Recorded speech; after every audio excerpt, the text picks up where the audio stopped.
serta keluarganya, para sahabatnya, dan seluruh umat beliau yang mengikuti beliau dengan baik hingga hari kiamat nanti. Dan semoga kita semua yang ada di sini termasuk dari umat-umat beliau yang akan memperoleh syafaat beliau di yaumul akhir nanti. Amin. Kemudian kita ucapkan selamat datang kepada para jemaah, kepada umat dan akhwat Fikri, beserta kajian pada hari ini, juga kepada bapak yang mengantarkan.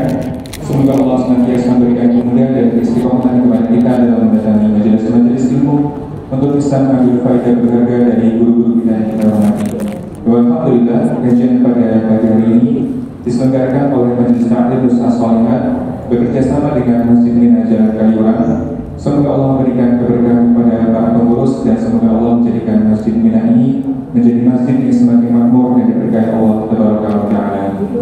Dan pada hari ini insya Allah kita akan bersama-sama mendengarkan ilmu yang akan disampaikan oleh guru kita Ustaz Amir As-Saraji Hafizahullah Ta'ala, yang pada kesempatan kali ini melanjutkan pembahasan kitab Fiqhus Sunnah di Nisa, melanjutkan pembahasan mengenai syarat sah salat bagi wanita bagian yang kedua. Dan Alhamdulillah saat ini Ustaz sudah hadir di tengah-tengah kita.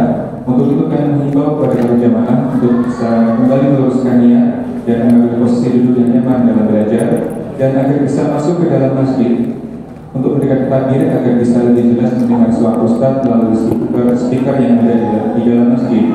Dan kami ingatkan kepada para jamaah untuk tidak lupa mencatat ilmu yang akan disampaikan oleh guru kita agar nantinya bisa kita olah dan kembali di rumah dan bisa kita amalkan insyaallah dalam kehidupan kita sehari-hari.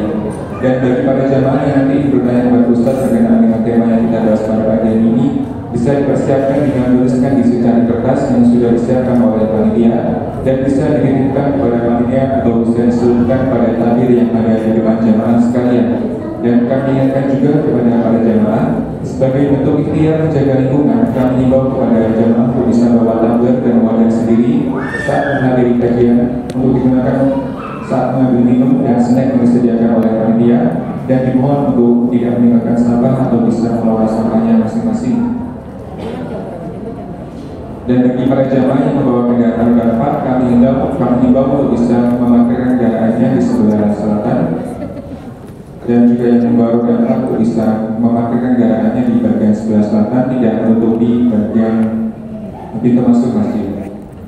Dan baik, sudah pukul 9.38. Marilah kajian pada pagi hari ini kita mulai kepada Ustaz Amir As-Saraji Hafizahullah Ta'ala. Falyatafadhal mashkura. Bismillahirrahmanirrahim. Assalamualaikum warahmatullahi wabarakatuh.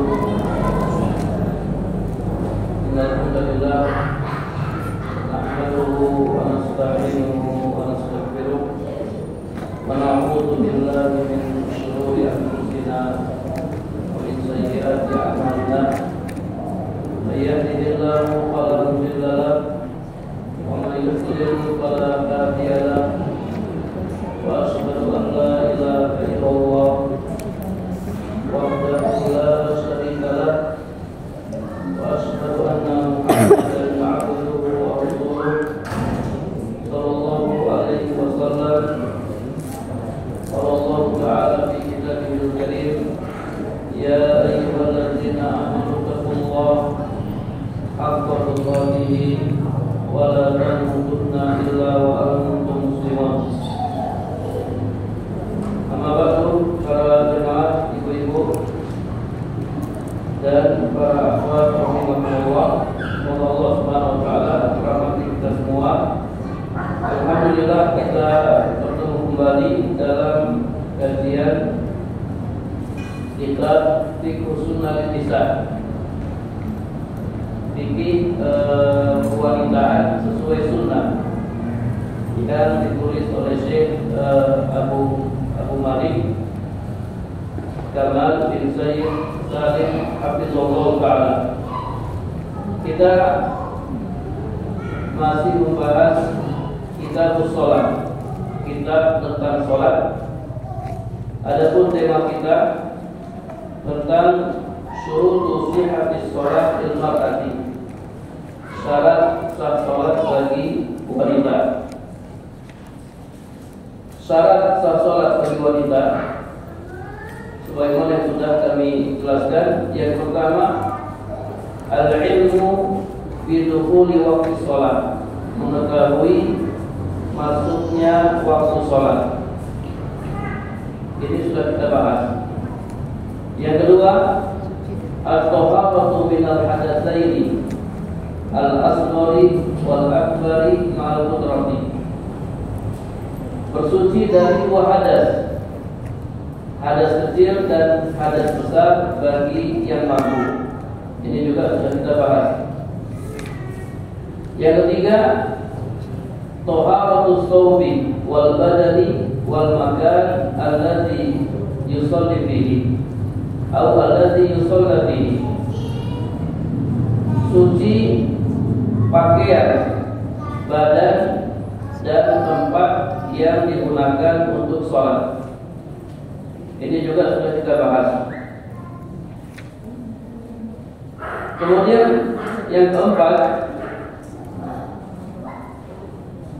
satrul aurati ma'al qudrati, menutup aurat bagi yang mampu. Wanita yang mengerjakan sholat wajib menutupi seluruh badannya kecuali wajah dan dua telapak tangannya, baik dia sholat sendiri, berjamaah, atau dia sholat di hadapan mahramnya atau di hadapan laki-laki yang bukan mahramnya. Jika nampak darinya sesuatu yang wajib ditutupi di hadapan laki-laki yang bukan mahramnya, yang mungkin nampak sedikit dari rambutnya atau sedikit dari lengannya, maka dia berdosa. Kalau dia lakukan dengan sengaja, dia berdosa. Akan tetapi sholatnya tidak sah. Akan tetapi sholatnya tidak batal. Akan tetapi sholatnya tidak batal. Kemudian jika nampak sedikit dari rambutnya atau sedikit dari badannya, maka sholatnya sah dan tidak perlu diulang. Namun jika nampak banyak dari rambutnya atau banyak dari badannya, maka dia harus mengulang sholatnya. Dia harus mengulang sholatnya. Ini sudah kita bahas. Yang belum kita bahas terkait kaki atau punggung kaki wanita dalam sholat. Apakah harus ditutup ataukah tidak? Para ulama yang berbeda pendapat mengenai permasalahan ini. Pendapat pertama mengatakan wanita yang sholat dalam keadaan kedua punggung kakinya terbuka, sholatnya sah. Sholatnya sah. Jadi punggung kaki menurut sebagian ulama bukan aurat dalam sholat. Akan tetapi kalau di luar sholat aurat. Perhatikan ya ibu-ibu dan para apa. Menurut sebagian ulama punggung kaki di dalam sholat bukan aurat. Artinya kalau ada seorang wanita sholat dalam keadaan kedua punggung kakinya terbuka, maka sholatnya sah.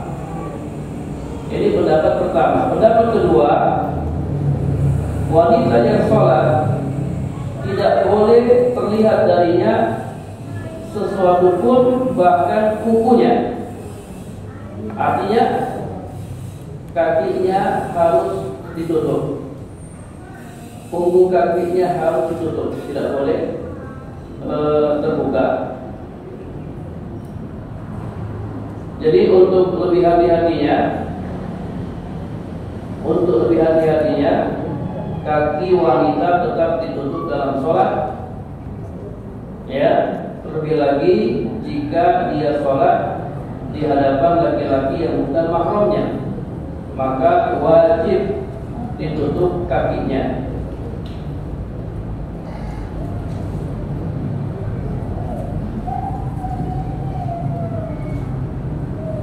Kemudian istahabu an tusalliya al-mar'atu fi thiyab allati tasturu badanaha. Disunahkan wanita sholat dengan pakaian yang menutupi seluruh badannya. Kama kana fihi ziyadah fi tasatturi fa huwa al-afdal. Semakin tertutup semakin baik. Semakin tertutup semakin baik. Walidha qala Syafi'i qad ittafaqa ammatuhum ala bid'i wal khimar. Oleh karenanya Imam Syafi'i, semoga Allah merahmatinya, berkata,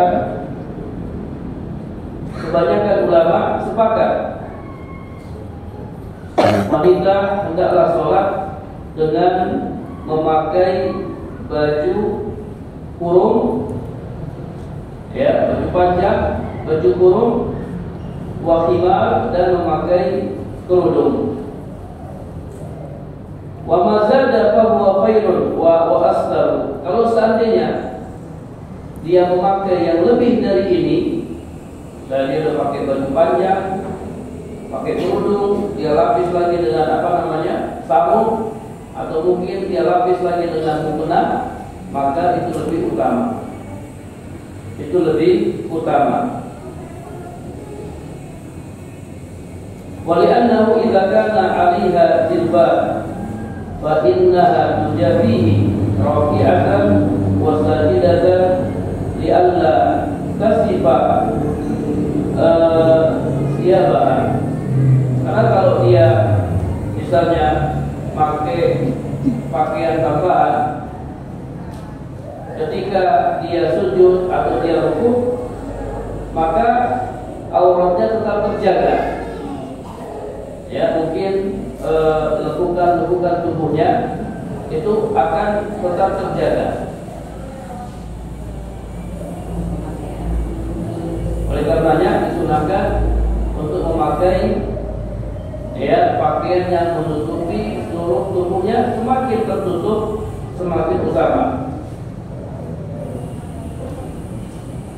Ammal mar'atu idza kanat amatan laysat qurratan fa hiya kal qurrah illa annahu yajuzu laha an tusalliya kasifata sya'riha bi ittifaqil ulama ila al-hasan wa atha. Adapun budak wanita, ya, seorang wanita yang statusnya budak, bukan wanita merdeka, maka hukumnya sama seperti wanita merdeka. Hanya saja dia boleh sholat dalam keadaan terbuka rambutnya. Di budak wanita hukumnya sama seperti wanita merdeka, hanya saja budak wanita boleh sholat dalam keadaan terbuka rambutnya.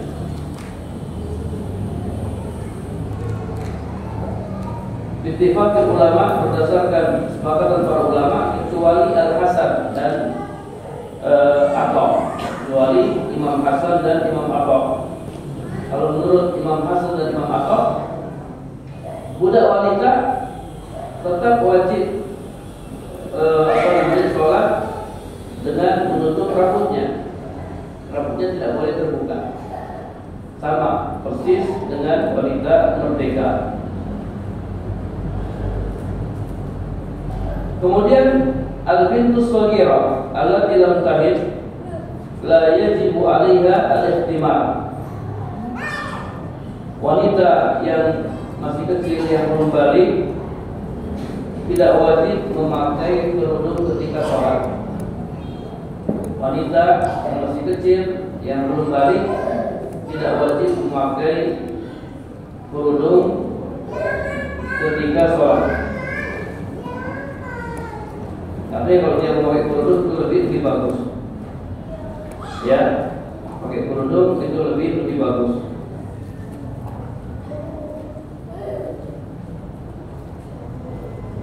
Fa'inda Abdurrazzaq fil Musannaf, dalam riwayat Abdurrazzaq dalam kitab Al-Musannaf bisanadin sahih, diriwayatkan dengan sanad yang sahih dari Ibnu Jurayj. Qala qultu li Atha, Ibnu Jurayj berkata, aku pernah bertanya kepada Atha, al-jariyatu allati lam tahid wa hiya tusalli, bagaimana dengan seorang wanita yang masih kecil yang belum haid yang sholat? Imam Atha menjawab, hasbuha izaruha, cukup dia mengenakan sarung. Ya, cukup baginya mengenakan sarung dan cukup baginya mengenakan sarung.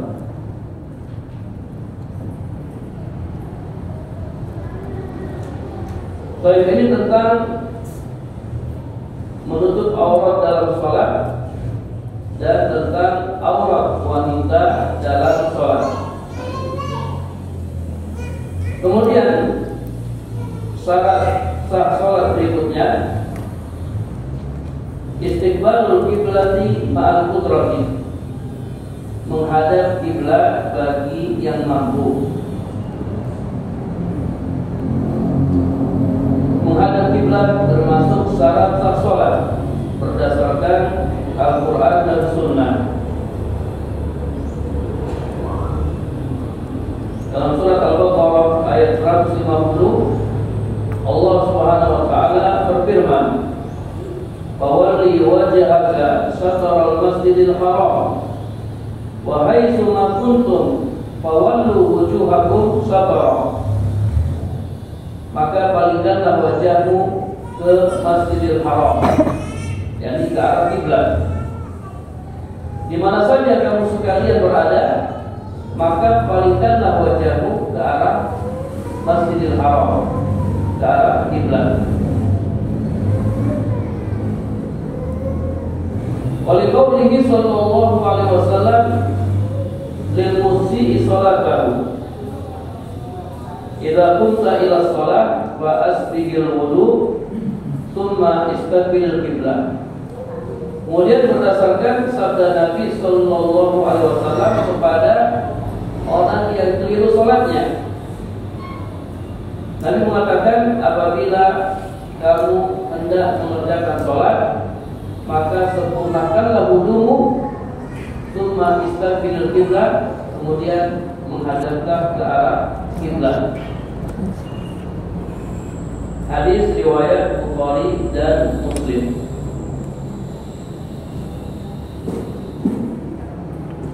Ibu-ibu yang dirahmati Allah Subhanahu wa taala, wa man ta'arrad al-qiblah fa akhta'at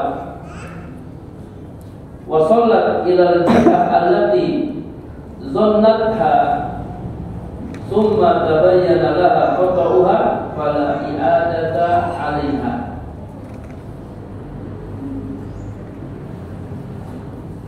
Orang yang tidak tahu arah kiblat, ya, misalnya kita berada di suatu tempat di mana kita tidak tahu arah kiblat, mungkin kita ada di hutan dan seterusnya. Kita berada di suatu tempat di mana kita tidak tahu arah kiblat. Apa yang harus kita lakukan?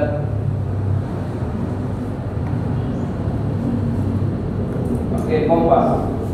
Iya. Baik, kalau dalam kompas bagaimana? Kita bingung di mana arah kiblat, kemudian sudah tiba waktu sholat. Maka yang kita lakukan adalah kita berusaha mencari tahu arah kiblat, dengan mungkin melihat matahari atau mungkin melihat bintang, ya, kalau malam-malam dan seterusnya. Kita berusaha cari kemudian kita sholat. Ya, kalau kita yakin kiblat menghadap ke arah sana, maka kita sholat menghadap ke arah sana. Kalau seandainya kita salah, ternyata tidak benar, sudah selesai sholat, ternyata kita salah, maka kita tidak perlu mengulang sholat kita. Kita tidak perlu mengulang sholat kita. Kita lihat dalilnya. Fa'an Amir bin Rabi'ah qala kunna ma'an Nabi sallallahu alaihi wasallam fi safarin fi lailatin muslimatin. Dari Amir bin Rabi'ah, ia berkata, kami pernah bersama Nabi sallallahu alaihi wasallam dalam sebuah safar fi lailatin muslimatin, di tengah malam yang gelap gulita. Zaman dulu ya, para jamaah itu tidak sama seperti zaman sekarang. Zaman dulu, zaman Nabi itu belum ada listrik ya, belum ada lampu. Makanya orang-orang munafik yang mereka sholatnya riya, itu kalau sholat isya dan sholat subuh mereka tidak berangkat, mereka tidak pergi ke masjid. Maka Nabi bersabda, asqalus sholati 'alal munafiqin sholatul isya wa sholatus subhi. Sholat yang paling berat bagi orang-orang munafik adalah sholat isya dan sholat subuh. Berat bagi mereka karena tidak kelihatan. Sholatnya mereka tidak terlihat. Mereka sholat itu yura'unan nas, tujuannya lihat, mereka ingin pamer. Nah, ketika ada orang semangat dia sholat, ketika dilihat orang semangat dia sholat, tapi ketika tidak dilihat orang dia tidak berangkat. Zaman dulu tidak ada lampu. Nabi pernah safar ya bersama sahabat-sahabatnya di tengah malam yang gelap gulita. Falam nadri ainal qiblah, dan kami tidak tahu mana arah kiblat. Fasalla kullu rajulin minna ala hiyalihi, maka masing-masing orang dari kami dia sholat sesuai arah yang dia anggap itu arah kiblat. Ada yang sholat menghadap sana, ada yang sholat menghadap ke sana, ada yang menghadap ke sana. Masing-masing orang sholat ke arah yang menurut dia itu arah kiblat. Falamma asbahna dzakarna dzalika li Rasulillah sallallahu alaihi wasallam. Di pagi hari kami ceritakan hal itu kepada Rasulullah sallallahu alaihi wasallam. Fanazala, maka turunlah firman Allah, fa aina ma tuwallu fasamma wajhullah. Di mana saja kamu menghadap, maka disitulah wajah Allah. Artinya sholat mereka semuanya sah. Ada yang menghadap sana, ada yang menghadap ke sana, ada yang menghadap ke situ. Di mana saja kamu menghadap, disitulah wajah Allah. Jadi kalau kita tidak tahu arah kiblat, ya, dan untuk zaman kita sekarang ini alhamdulillah katanya kalau sudah canggih maka ada aplikasi arah kiblat.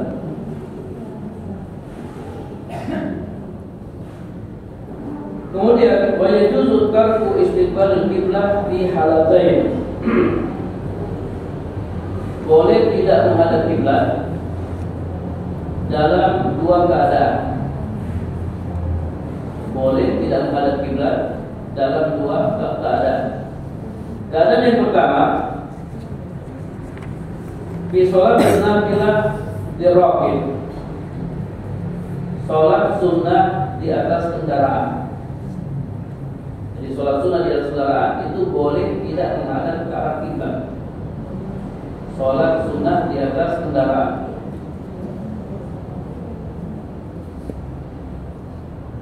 Fayajuzu idza kunti raqibatan sayyarah aw nahwaha an tusalli nafilah.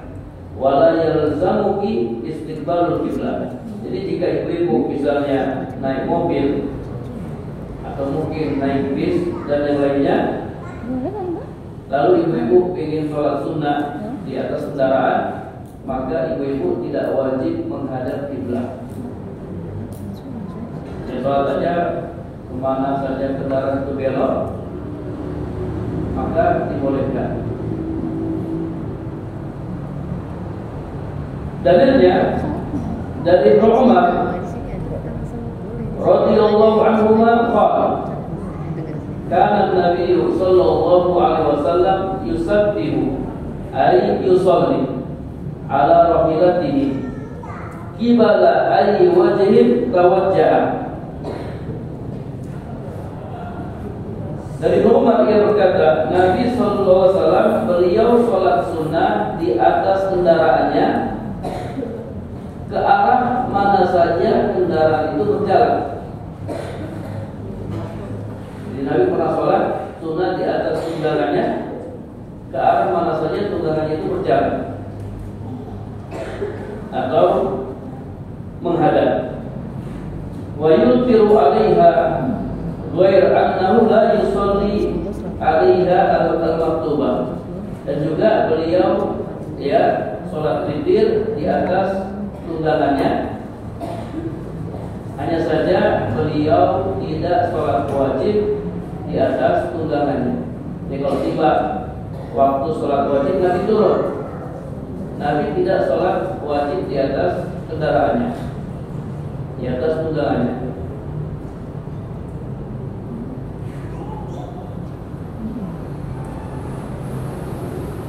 Terus sholatnya di mana? Kalau sholat di atas unta, gimana sholat di atas unta? Rukuknya bagaimana? Sujudnya bagaimana? Pakai kode. Pakai isyarat. Watakunu sholat ima'an di ra'si bihaitsu yakunu sujud afdalu min ruku'. Jadi sholat yang dilakukan di atas kendaraan, di atas unta, itu dengan isyarat atau dengan gerakan kepala, di mana sujud lebih rendah daripada ruku. Sujud lebih rendah daripada ruku.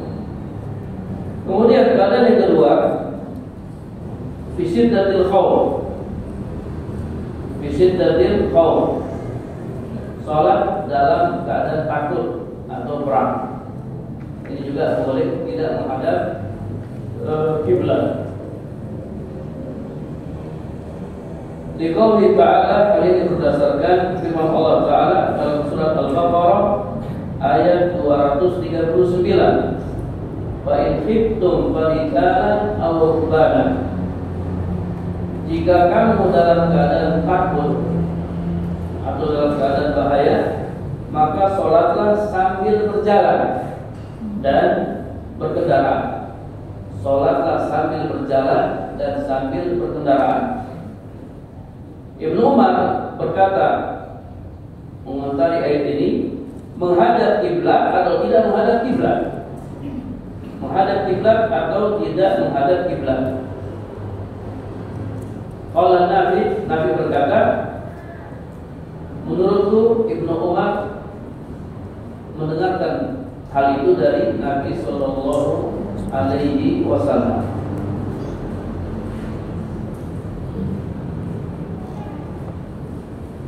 Baik, ada sebuah faedah yang disampaikan oleh penulis dan mungkin hal ini sering kita alami. Idza raqibti ta'irah masalan ba'da sholati zuhri wa alimti annaki la tusallina illa ba'da al-maghrib, fa huna yalzamuki an tusalli al-asra fi waqtihi fi ta'irah. Jika ibu-ibu naik pesawat ba'da sholati zuhri, setelah sholat zuhur. Pesawatnya kan jemput Pesawatnya kapan? Setelah sholat zuhur. Dan ibu-ibu tahu bahwasanya ibu-ibu tidak bisa sholat asar kecuali kecuali ba'da maghrib, setelah maghrib. Artinya pesawat itu dia terbang beberapa jam, kita ada di atas pesawat, dan kita akan sampai di tujuan itu ba'da maghrib. Yang jadi pertanyaan, kita sholat asarnya di mana? Di atas pesawat atau di bandara pas pesawat itu mendarat? Sholatnya di mana? Sholatnya di mana? Sini. Bahuna yalzamu fi an tusalli al-asr fi waqti fi kata penulis, dalam keadaan ini maka ibu-ibu ya tetap sholat asar pada waktunya di pesawat. Jadi tidak boleh menunda sholat asar dilakukan di waktu maghrib, tidak boleh, atau dilakukan di waktu isya. Ibu-ibu harus sholat asar di pesawat pada waktunya. Terus gimana kalau tidak pada kiblat? Pesawat itu kan bisa jadi dia belok ke kanan atau ke kiri. Kan menghadap kiblat termasuk syarat-syaratnya sholat. Tapi kalau mau sholat wajib, nanti tidak sholat di atas kendaraan, nanti turun. Karena memang kendaraan yang beliau gunakan onta. Untuk turun mudah, kalau pesawat kita gimana cara turunnya? Ada di atas angkasa. Gimana kalau pesawatnya tidak menghadap kiblat? Kata penulis, walau ila ghairil kiblat, walaupun dia tidak menghadap kiblat. Walaupun dia tidak menghadap kiblat. Alasannya apa? Li'anna al-waqta huwa akadu furudis shalah. Wa yuqaddamu ala istiqbalil kiblat. Karena salat pada waktunya, ya salat pada waktunya kan syarat, masuk syarat selain salat. Karena salat pada waktunya ini merupakan kewajiban salat yang paling kuat, yang paling ditekankan. Maka dia didahulukan daripada menghadap kiblat. Dia didahulukan daripada menghadap kiblat. Bahkan kata para ulama, misalnya gini, walaupun itu mungkin nggak pernah terjadi, ya. Misalnya nggak ada pakaian, kita nggak punya baju, nggak punya celana, kita tajam bulat misalnya. Terus tiba waktu sholat, apa yang kita lakukan? Apakah kita nunggu sampai kita dapat baju, kemudian kita sholat, ataukah kita sholat pada waktunya? Kata para ulama, sholat pada waktunya. Walaupun sholatnya tidak pakai baju, kita tidak boleh menunda sholat hingga habis waktunya, tidak boleh. Jadilah baju pernah sholat, nanti anak mogok, ya sholat tersebut tidak boleh. Kita sholat pada waktunya, walaupun kita tidak pakai apa-apa. Karena sholat pada waktunya, sekali lagi, ini kewajiban yang sangat ditekankan, kewajiban yang sangat kuat, yang dia didahulukan dari kewajiban-kewajiban yang lain. Ya, tak boleh menunda-nunda sholat hingga habis waktunya. Apa kata Allah dalam Al-Quran? Wawailul lil musallin alladzina hum an sholatihim sahun. Celakalah orang-orang yang sholat, yaitu orang-orang yang lalai dari sholat. Kata para ulama, ini maksud dengan lalai dalam sholatnya adalah orang-orang yang suka menunda-nunda sholat hingga habis waktunya. Dia tidak sholat subuh kecuali setelah matahari terbit. Kalau subuhnya jam 7 misalnya, dia tidak sholat zuhur kecuali sudah tiba waktu asar. Dia tidak sholat asar kecuali ya setelah matahari terbenam, dan seterusnya. Bahwa itu musallin, celakalah bagi orang-orang yang sholatnya seperti ini. Jadi sholat pada waktunya, walaupun tidak menghadap kiblat, walaupun tidak memakai baju, tidak memakai apa-apa. Ini kalau seandainya terjadi. Baik, selesai ya pembahasan tentang menghadap kiblat. Kemudian syarat berikutnya Yang terakhir, an-niyatu, berniat.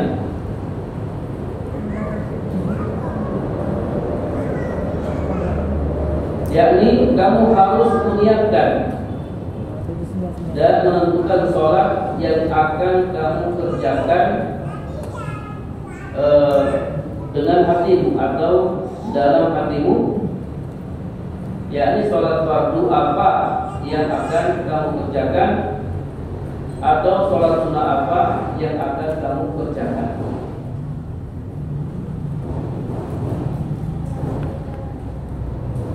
Innamal a'malu binniyat wa innama likulli imrin ma nawa.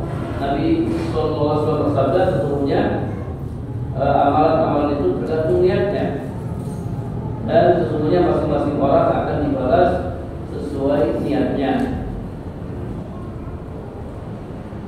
Ada beberapa hal yang harus diperhatikan terkait dengan niat.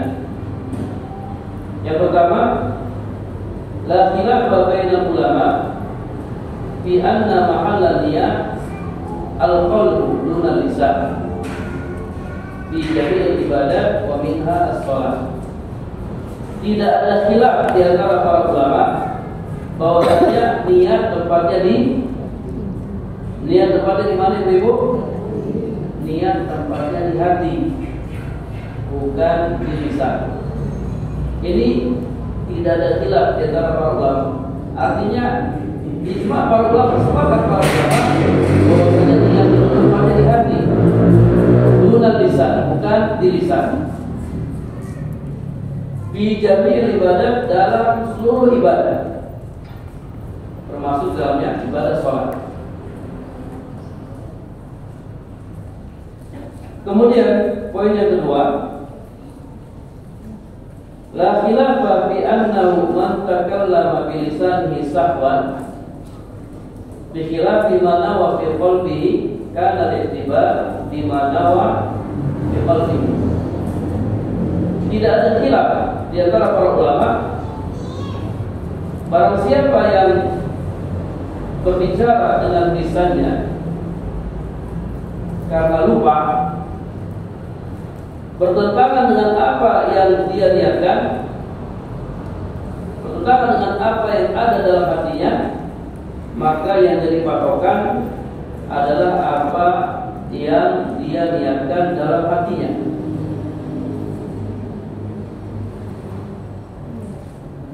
Kama qasada bi qalbihi az-zuhra lakin jara lisanahu bil asri sahwa. Seperti orang yang dalam hatinya dia berniat sholat zuhur, tapi yang diucapkan oleh lisannya sholat asar karena dia lupa. Misalnya ada orang mau sholat zuhur, tapi yang dia ucapkan dengan lisannya sholat asar. Mana yang jadi patokan? Yang dia niatkan atau yang dia ucapkan? Yang dia niatkan. Yang dia niatkan dalam hatinya, itulah yang jadi patokan.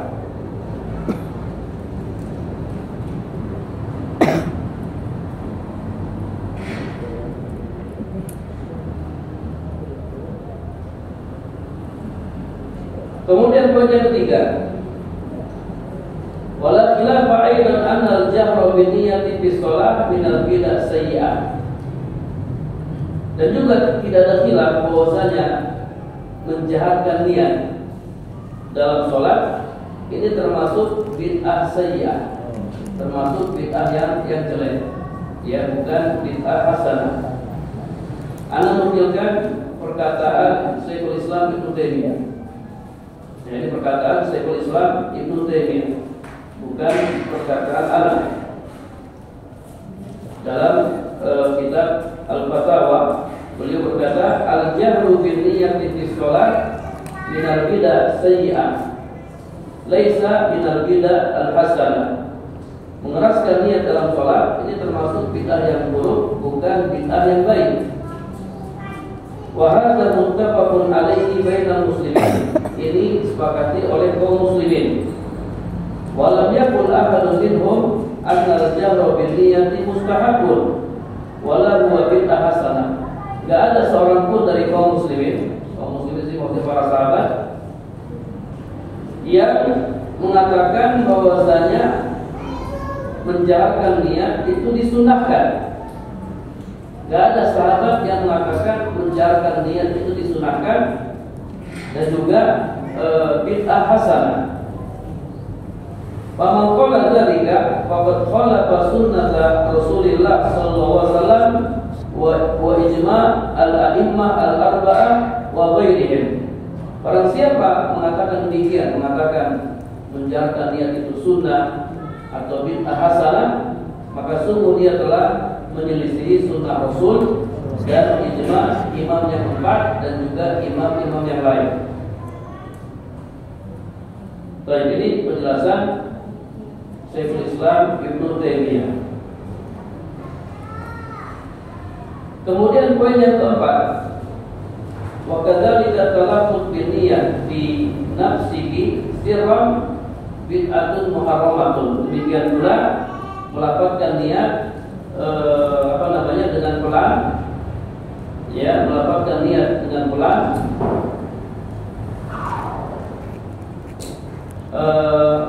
ini termasuk bid'ah yang diharamkan, termasuk bid'ah yang diharamkan. Melafazkan niat meskipun dengan suara pelan termasuk bid'ah yang diharamkan. Lianna Nabi sallallahu alaihi wasallam lam yunqal anhu wala an ahadin min as-sahabah annahu talaffadha qabla takbir bila niyyati. Karena perhatikan alasan yang disampaikan oleh penulis, karena tidak pernah dinukil dari Nabi sallallahu alaihi wasallam dan juga dari sahabat-sahabatnya bahwasanya beliau melafazkan niat sebelum takbir. Sebelum takbiratul ihram, la sirran wala jahran, tidak dengan suara pelan maupun dengan suara keras, dan seterusnya. Kemudian poin yang kelima,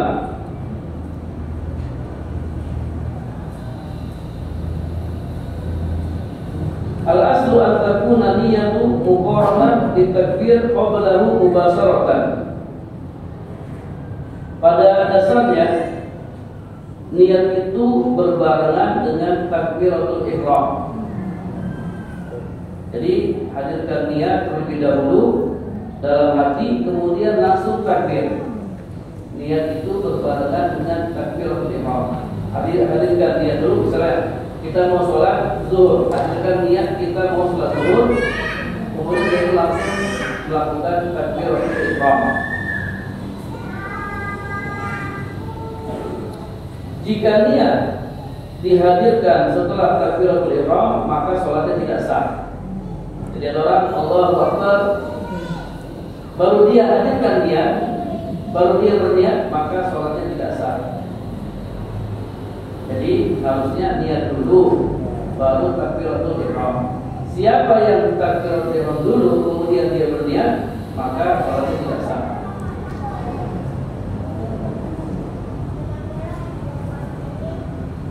Kemudian poin yang terakhir atau poin yang ke-6,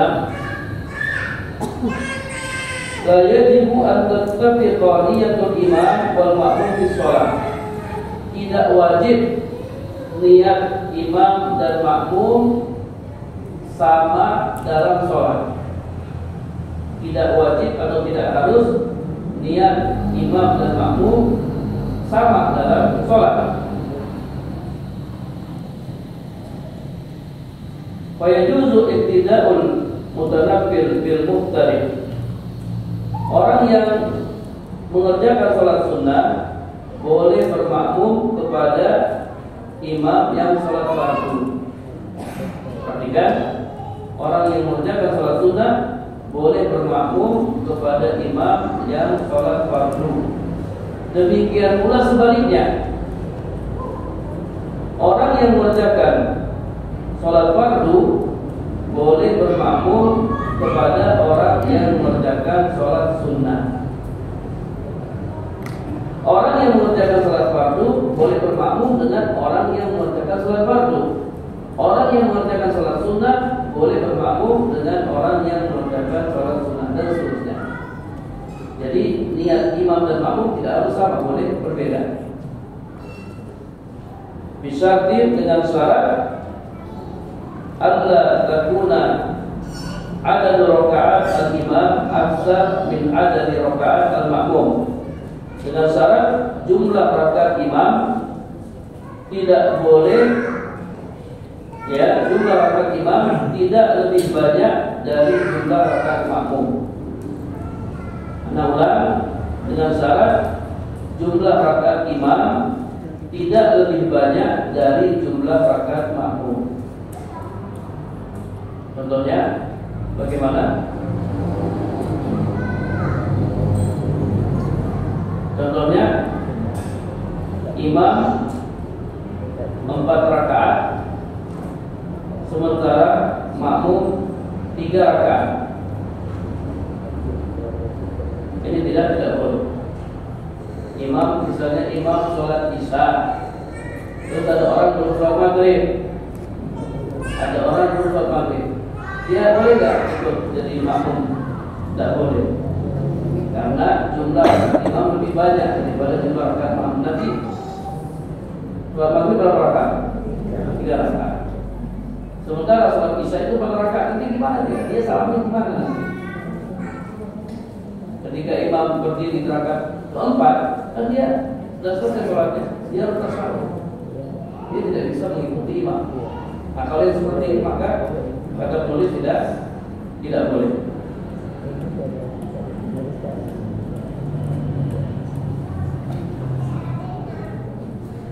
Ibnu Hazm berkata, "Fanassu alaihi salam nassun jaliyan ala anna likulli ahadin ma nawa." Kata Ibnu Hazm, Nabi SAW menetapkan dengan nas yang jelas bahwasanya setiap orang akan mendapatkan balasan sesuai dengan niatnya.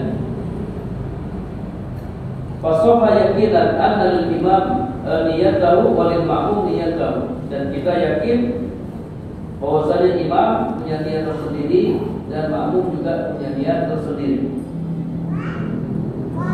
Wala ta'alluq li ihdahuma bil ukhra. Tidak ada keterkaitan, ya, di antara niat imam dan niat makmum. Bahkan kalau niat makmumnya tidak benar, ya sholat tetap sah. Atau niat imamnya tidak benar. Misalnya gini, makmum sholatnya atau imam dia sholat riya. Imam, ya, jadi imam sholat, pimpin sholat riya, dia ingin dipuji. Sementara makmum niatnya ikhlas. Sholatnya sah atau tidak sah? Sah. Masing-masing orang akan mendapatkan sesuai niatnya. Atau sebaliknya, imam sholatnya ikhlas, makmum sholatnya riya, sholatnya tetap sah. Masing-masing orang akan mendapatkan balasan sesuai niatnya.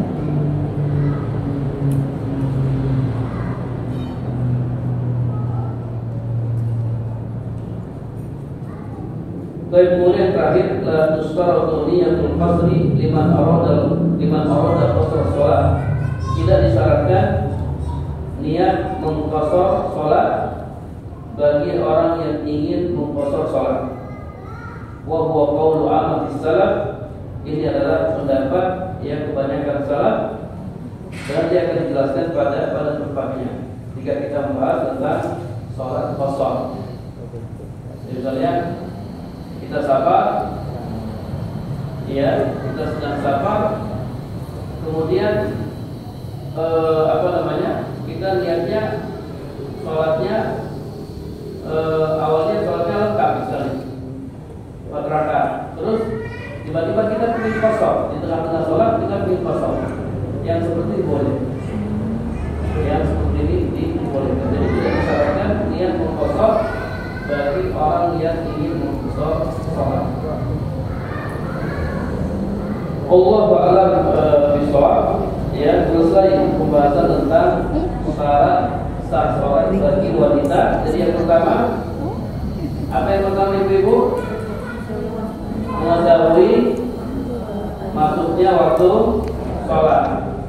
Syarat yang kedua, bersuci dari 2 hadas, hadas kecil dan hadas besar.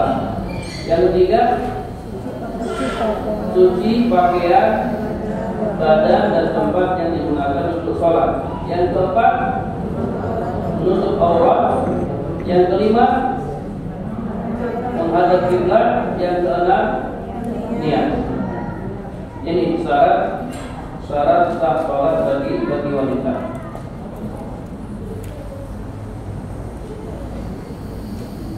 Nah, kalau ada pertanyaan, kami persilakan.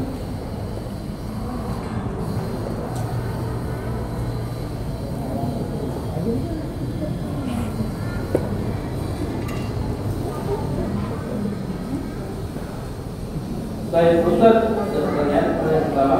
Ustaz, bagaimana jika saat sholat telapak kaki tersingkap atau terlihat? Sahkah sholatnya? Kalau ditanya sahkah sholatnya, maka sholatnya sah. Ya, sholatnya sah.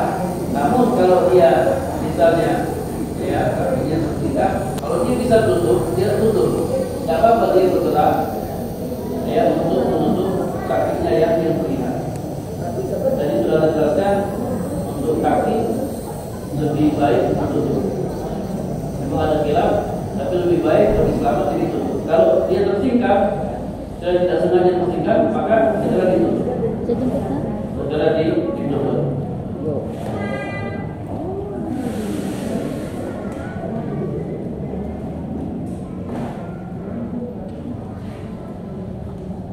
Ustaz, ini bertanya di luar tema, bagaimana posisi yang benar jika ayah dan anak laki-lakinya sholat berdua di rumah? Ya, posisi yang benar, jadi anak berdiri di samping ayah, anak berdiri di samping kanan ayah. Ya, jadi bukan di belakang, tapi persis di samping kanan. Yang perlu diperhatikan jangan sampai si anak ini lebih maju daripada si ayah, karena dia menjadi imam kan ayah.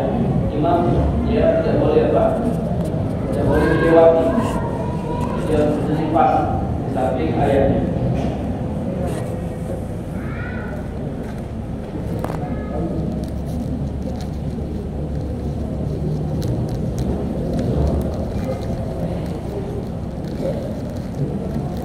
Ustaz, pakaian apa yang terbaik untuk wanita yang mengerjakan sholat? Biasanya ya kita para wanita seharian di rumah dengan memakai daster. Apakah ketika sholat harus berganti dulu, atau apakah boleh tetap memakai daster tersebut sebelum memakai untuk sholat? Kalau dasarnya masih bersih, suci, ya nggak apa-apa dia sholat pakai dasar tersebut.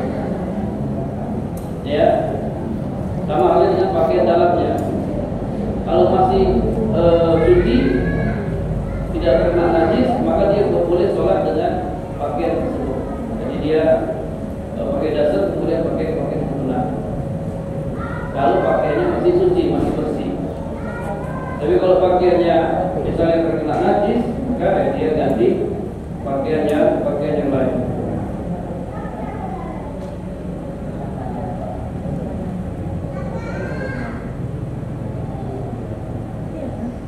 Ustaz, bagaimana cara sholat saat perjalanan umroh? Apabila dalam perjalanan umroh tersebut ada 3 sholat wajib yang dikerjakan. Nah, jadi orang yang umroh dia terhitung musafir. Musafir boleh mengqashar sholat, dan juga boleh menjamak sholat. Ya, kalau dia belum jamak maka dia jamak. Jadi nanti dia kerjakan sholat di atas pesawat. Dia kerjakan sholat di atas pesawat. Karena biasanya dari Indonesia ke Arab sana paling tidak 9 jam atau 10 jam. Jadi dia sholat di atas pesawat, dia tidak boleh mengerjakan sholat sampai tiba di Madinah. Dia mengerjakan sholat di atas pesawat. Nanti kita akan jelaskan lebih rinci ketika kita membahas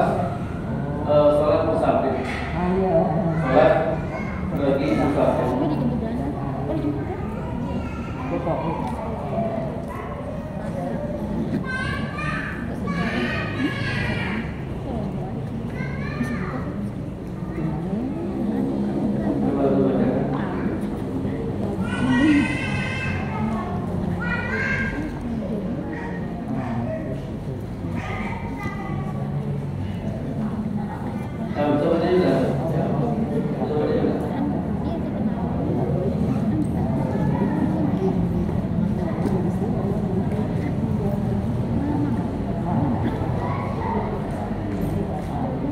Kemudian pertanyaan berikutnya, sambil menunggu pertanyaan yang tadi, apakah sah apabila seorang muslimah sholat hanya memakai baju kurung dan khimar, akan tetapi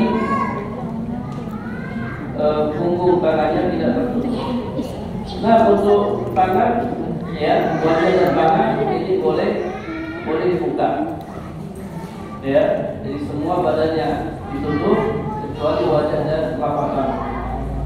Wajah dan telapak tangan. Telapak tangan itu. Telapak tangan ya, ini ya bagian ini dan bagian sini. Ya.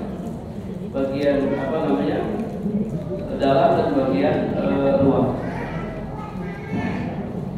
Jadi sholatnya sah.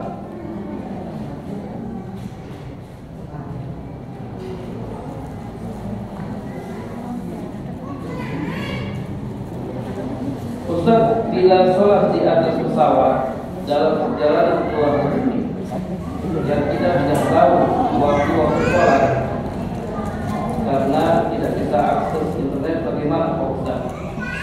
Nanya, ya, jadi kita nanya orang di samping kita, atau kita nanya pramugari, atau kalau perlu kita tanya sama pilotnya, ya, kita tanya sama seluruh pesawat. Kalau nggak pada tahu semua, kita mengira-ngira aja, kita lihat matahari, ya, kemudian kita mengira-ngira, kemudian kita sholat. Allah a'lam bishawab.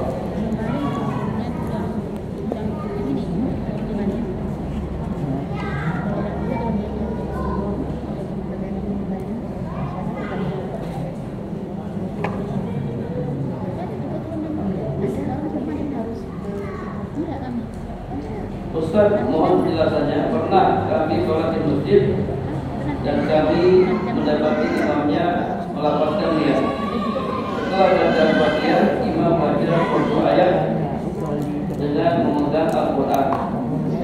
Saat rukuk dan sujud Al-Quran di apa namanya? Di subit atau taruh di saku lah, atau ditaruh di mana. Jadi pertanyaan, apakah sebagai makmum harus mengulang sholat kita? Baik, sholat sambil mengulang mushaf boleh atau tidak boleh? Nanti kita bahas dalam hal-hal yang dibolehkan dalam sholat.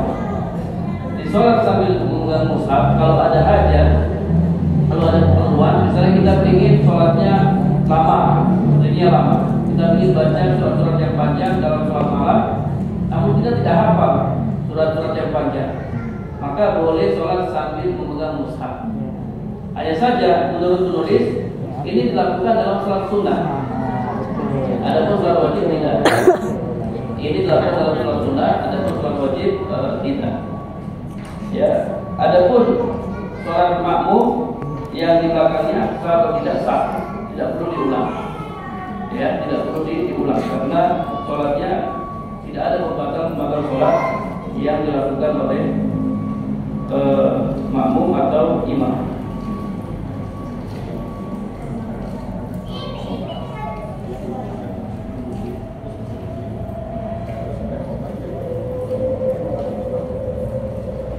Nah, jadi ada orang datang ke masjid, kemudian dia belum wudu, dia bersih-bersih masjid.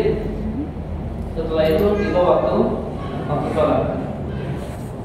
Baru dia bersolat pas setelah qomat. Tidak sholat tahiyatul masjid. Tidak sholat tahiyatul masjid. Jadi tentang tahiyatul masjid ini yang kuat, yang rajih, sholat tahiyatul masjid hukumnya sunnah muakkadah, sunnah yang sangat ditekankan. Jadi Nabi pernah khutbah Jumat, lalu ada jamaah yang datang telat, dia langsung duduk, dia nggak sholat tahiyatul masjid. Nabi langsung hentikan khutbahnya, Nabi suruh dia berdiri sholat, berdiri sholat. Padahal dia sudah duduk, Nabi suruh dia berdiri sholat tahiyatul masjid. Kemudian Nabi bersabda, idza dakhala ahadukum al-masjid